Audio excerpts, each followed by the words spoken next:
हमारे साथ बुद्धिजीवी विपिन शर्मा जी मौजूद हैं। सर, पहला सवाल, 10 साल केजरीवाल सरकार का जो रिपोर्ट कार्ड है उसे आप अपने उस रिपोर्ट कार्ड में कैसे अंक भरना चाहेंगे? देखिए, एक बात समझने की आवश्यकता है कि जनता, जिनको जनार्दन बोला जाता है, और जब वो अपना जनादेश देती है तो उसको सर्वोपरि मानना चाहिए, उसको सर माथे लेना चाहिए।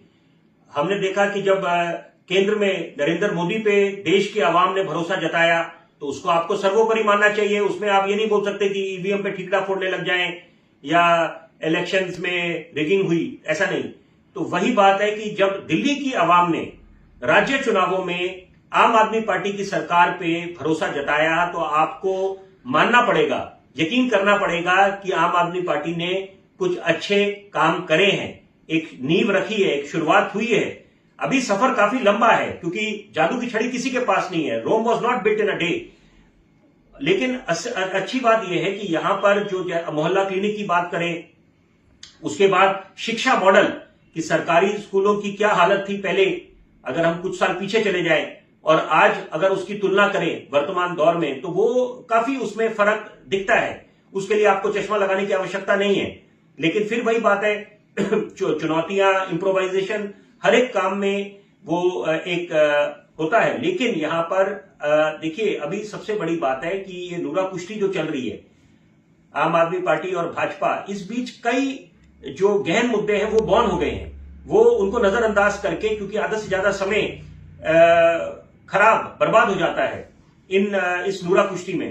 तो यहां पर अभी क्योंकि कुछ ऐसी स्वास्थ्य की योजनाएं हैं, जैसे मैंने शिक्षा की बात करी, एक मास्टर ब्लास्टर इनका करिकुलम था। फिर उसके बाद इन्होंने पहले जो बच्चों को आगे इन्होंने बढ़ाया कि भाई कैसे आप आगे बढ़ेंगे, आपको मेंटोरशिप वाले कार्यक्रम। उसके साथ साथ आप जो इनका एक महिलाओं के प्रति कि मेट्रो राइड फ्री, उसके साथ तीर्थ यात्रा पे बुजुर्गों को भेजना। तो ये मुझे लगता है कि ये अच्छी बात है, क्योंकि हम उसको महज बोले कि ये रेवड़ी बांटी जा रही है या फ्रीबी कल्चर है, ऐसा नहीं है। Action speak louder than words. मैं बड़ी जरूरी बात चाहता हूं आपके दर्शकों तक पहुंचे। देखिए, जनता जब अपने कंफर्ट जोन से निकलती है, वो इस उम्मीद पे जुमलेबाजी से नहीं, उससे पेट नहीं भरता। उनको कुछ कॉन्क्रीट चाहिए। अगर जब तक आप उनको वो देंगे नहीं, और ये बातें सब पे होती है, लाडली बहन योजना अगर भाजपा की सरकार लेके आई है, इसी तरह से आम आदमी पार्टी लेके आई है, कांग्रेस ने अपने कार्यकाल में 5 गारंटियां दी थी। तो इसका मतलब है कि आप जब तक कुछ पुख्ता चीजें जनता के समक्ष नहीं रखेंगे तो जनता कैसे आश्वस्त होगी कि आप सही मायने में उनके रहनुमा हैं, उनके दिन बदलने वाले हैं और कुछ मुकम्मल, कुछ अच्छी चीज करने वाले हैं। तो यहां पर कुछ करके ही आप जनता का विश्वास जीत सकते हैं। और यहां पर अभी एक बड़ी जरूरी बात यह भी सामने आती है कि दिल्ली एक बहुत बेहतरीन केस स्टडी है। देखिए, जनता वही है, दिल्ली वासी वही है। जब लोकसभा के चुनाव होते हैं तो दिल्ली की आवाम भरोसा जताती है भाजपा पे, क्लीन स्वीप, 7 सीटें भाजपा के नाम। और जब विधानसभा के चुनाव होते हैं तो प्रचंड बहुमत आम आदमी पार्टी के नाम। इससे क्या निष्कर्ष एक आम आदमी निकालेगा? इससे निष्कर्ष हम लोग ये निकालेंगे कि दिल्ली की जो जनता है वो बड़ी जागरूक है। उसमें कोई टेकन फॉर ग्रांटेड नहीं है, कोई हार्ड एंड फास्ट रूल नहीं है कि विधानसभा के होंगे तो हमने एक ही राजनीतिक दल पे भरोसा जताना है।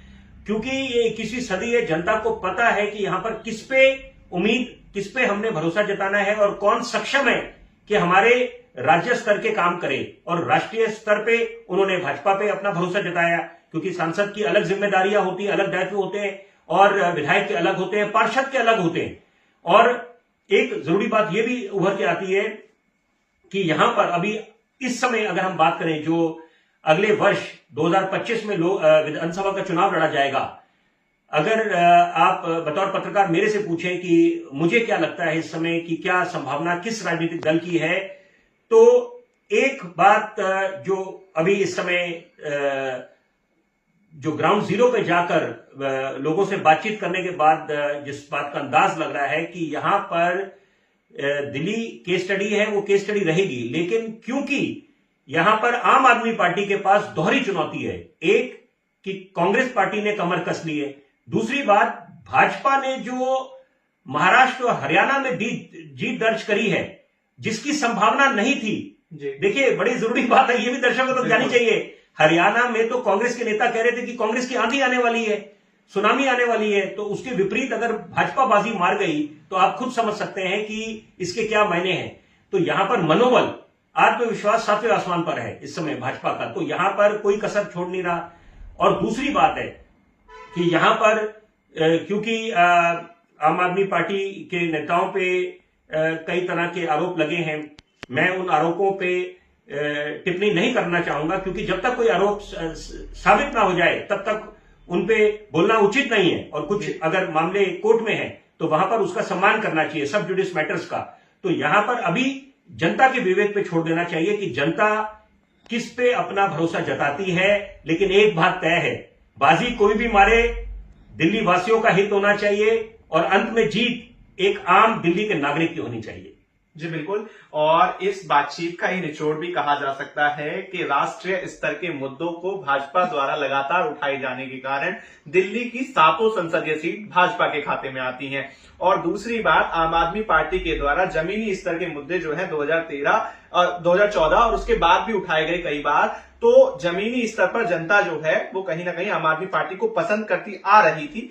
आगामी चुनावों में क्या कुछ होगा वो सर ने बताया कि किस तरीके से सर का स्पष्टीकरण आया। तमाम राजनीतिक विषयों पर पकड़ रखने वाले हमारे साथ विपिन शर्मा जी विशेषज्ञ मौजूद थे। सर, बातचीत के लिए बहुत बहुत धन्यवाद। देखते रहिए 10 न्यूज नेटवर्क। मैं हूं आपके साथ हिमांशु शर्मा।